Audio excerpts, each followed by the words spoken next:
Beleza, rapaziada? Tranquileza?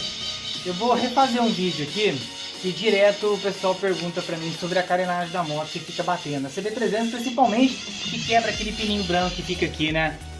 E além de difícil achar, ainda é caro aquele clipezinho aqui.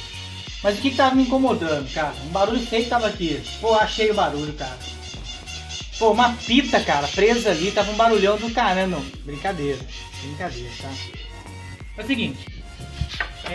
Que eu fiz aqui, ó, na minha moto.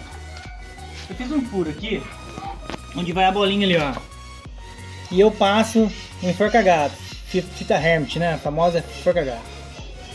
Tá? É ela que vai segurar a parte da frente. A traseira, eu tô refazendo esse vídeo porque eu fiz um à noite, aí ficou muito escuro. Aqui, ó, eu furei bem aonde vai o clipe que seguraria ali, ó. Simples assim, tá? Ou tá invertido. Opa, de uma forma aqui. Essa parte aqui, ó, você vai passar por cima do quadro, ó.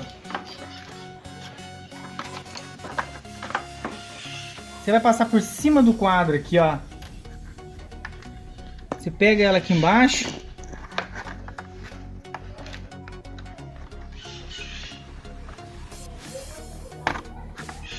Aqui, ó, pronto, ó. Tá feito.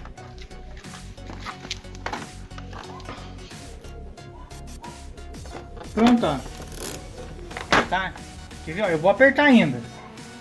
Tá? Coloco o parafuso. Como eu já disse em outros vídeos, eu não uso parafuso original. O original só me preocupo com esse aqui que aquele lá. Só. Eu não uso. Eu ponho parafuso Allen em todos os lugares. Que é pra não ter perigo de espanar. Que depois pra tirar, bicho.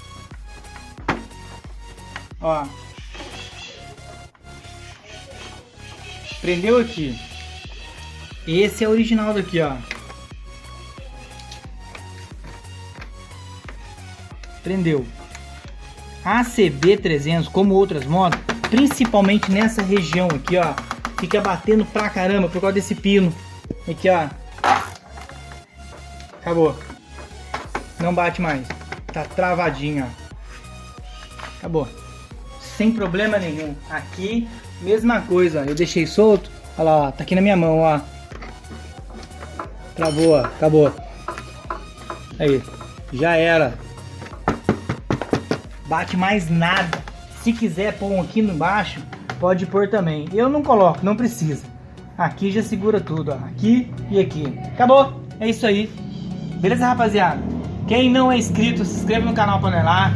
Deixa o like, principalmente o joinha Panelar. Tem que pôr o joinha Panelar. Beleza? Compartilha se puder. A gente agradece aí. Falou!